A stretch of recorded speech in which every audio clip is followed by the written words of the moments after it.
దేవా, కార్మెల్ పర్వతంపై దిగిన దేవా, తాబోరు పర్వతంపై క్రీస్తు ప్రభు యొక్క దివ్య రూపాన్ని మార్చిన దేవా, ఈ రోజున మా సిలువగట్టు ప్రదేశంలో అలనాడు నీవు అబ్రహాముకి, మోషేకి, ఏలియా ప్రవక్తలందరికీ దర్శనమిచ్చిన దేవా, అనేక ముఖ్యమైన ఘట్టాలు, అద్భుతాలు చేసిన దేవా, మా సిలువగట్టు దగ్గర మా మధ్యలో దర్శనం ఇవ్వండి, మా మధ్యలో అద్భుతాలు చేయండి అని ఈ రోజున పిల్లలు మనకు అన్ని చర్చలున్నా, అన్ని సంఘాలున్నా, మనందరం కూడా మన వికారియట్ లెవెల్కి, నేత్రాసనం లెవెల్లో గుణదల ఒక పుణ్యక్షేత్రం అయితే, మన వికారియట్ లెవెల్లో మనకు పుణ్యక్షేత్రం ఏంటమ్మా?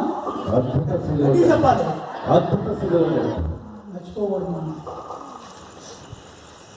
ఈరోజు కూడా వాక్యంలో పర్వతం అనే మాట వచ్చింది, అక్కడ చూసాం. మత్తయి సువార్త 5వ అధ్యాయం 1వ వచనంలో యేసు ఆ జన సమూహములను చూచి పర్వతమును ఎక్కి కూర్చుండెను. మీరు అనుకోవచ్చు, మీ ఇంటికి ఎవరు వచ్చారనుకోండి, మీరు 1వ అంతస్తులో ఉన్నారు, వాళ్ళని చూచి 2వ అంతస్తుకి వెళ్తారా, కింద దిగి వస్తారా? యేసు ప్రభు ఏం చేశారు ఈ రోజున? ఆ జన సమూహాన్ని చూచి ఏం చేశారంట?